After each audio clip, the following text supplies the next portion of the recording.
Hey guys, let's talk about this interview that I saw Phina and ENI doing in Nigeria. I don't know if it's old or new. Somebody please comment down below. I've never seen it, never talked about it, but I find it very, very interesting.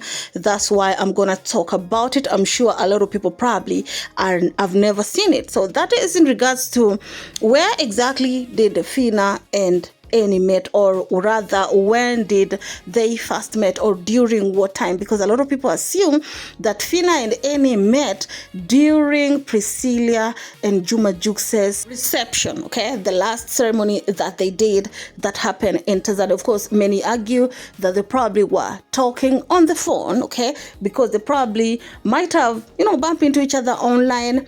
During that time, you'll know that ENI was trending a lot in TZ through the antics that he was busy doing. And they might have, interacted good with Phina online. So that's why when ENI came back for Priscilla's last ceremony, they decided to link up. And when they linked up, they find out they actually liked each other. So let me play you this part, you guys. Wait, Hello. Yeah. Phina, is this for real?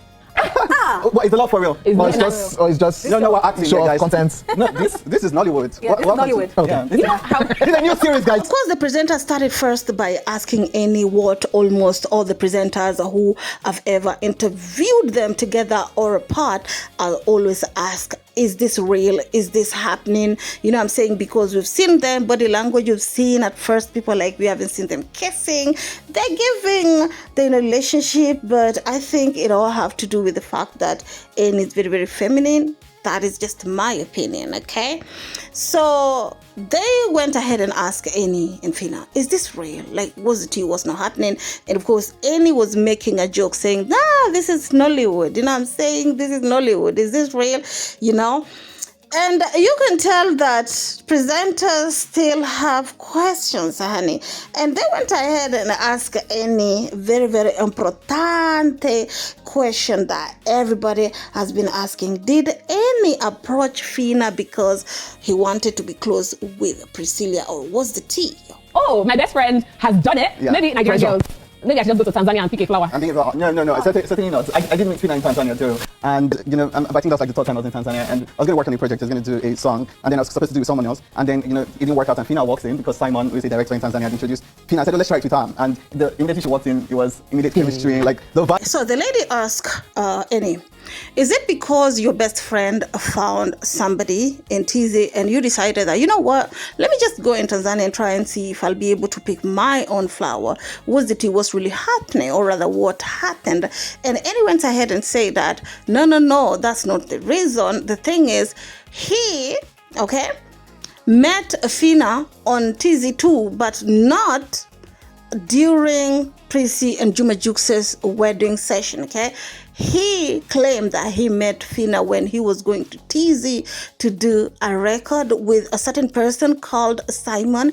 And that Simon is the one who introduced him to Phina, and that's how they met. And of course, when they met, their first encounter, the chemistry was just off the roof. They couldn't avoid it. So that's why they've decided, let's just try it and see what will happen. Let's listen to more. You've been in music for, say, like 5 years? Oh, more than 5. More than 5 years. So for you, how did music start? From church. I think that's also where he started. Yeah. That's why I said we have a lot of similarities with our founders. So And of course, the presenter turned to Phina and asked Phina, you've been doing music for the past 5 years. And of course, Phina said, no, it's actually been more than that.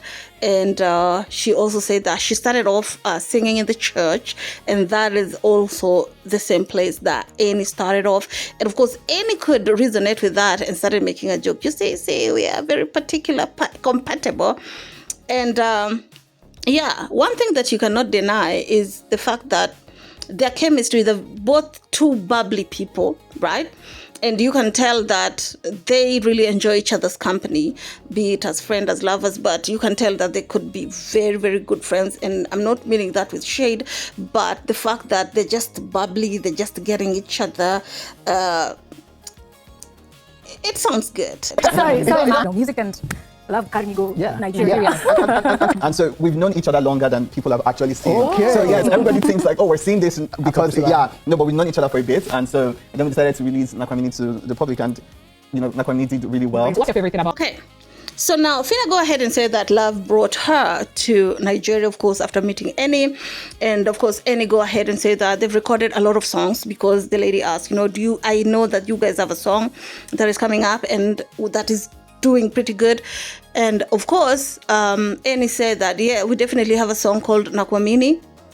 And we have other songs, which, of course, we recorded. So we've known each other way longer than people think we have, because there's a notion that they met during Priscilla and Juma Jux's wedding. But a lot of people argue that how comes they never shown, they were never on a picture or anything to prove that they've actually met before that, because the first time that people are actually seeing them was during the reception, right? But according to ENI, saying that no, that's not the case. We've known each other way longer than people think that we have. Anyway, let's listen to it more. He's genuineness. He's so genuine. He cares about me a lot, and yeah, I just really, I don't have to try so much when I'm with him. Like, I can be myself. Okay. I like how Nigeria looks on you. I know, right? Yeah. Like, I love Nigeria, and I this is my home. This is my home. Clock it. Pop. I like the equation. Juma to Priscilla, and Yoluwa to Fina. Like, equation balance. I do anyway you listen to. And of course, that's basically it. Of course, Fina go ahead and talked about how ENI makes her feel, and that's why she chose to be with ENI. You can tell that they have chemistry. That's something that we cannot deny. Like, the chemistry is definitely off the roof. And of course, the presenter go ahead and joke that Jukes took Prissy, and now ENI has took Fina. Now they're definitely even. Here's my opinion. I feel like people come in your life at the right place, and this have to do with Fina too. Because let's just be honest, East Africans, when ENI was coming in Fina's life, or rather when the visibility started coming out, Fina's music career was not the same. You know what I'm saying? She wasn't popping like she was. She hadn't released a smash hit for a minute right now, right by the time. So personally, that's why I feel like probably ENI coming in and her coming back to be talked about with blogs, not only blogs but also Nigerian blogs, going to do that interview with the Nigerian media is actually big. The visibilities that we've seen, her being invited with a Frima, her, it's big. I would say things happen for a reason. Of course, I would say that ENI was there to help Miss Mamas when things weren't so good in her music career, in my opinion. Keep it classy. Stay, Mrs. Your next one. Ciao.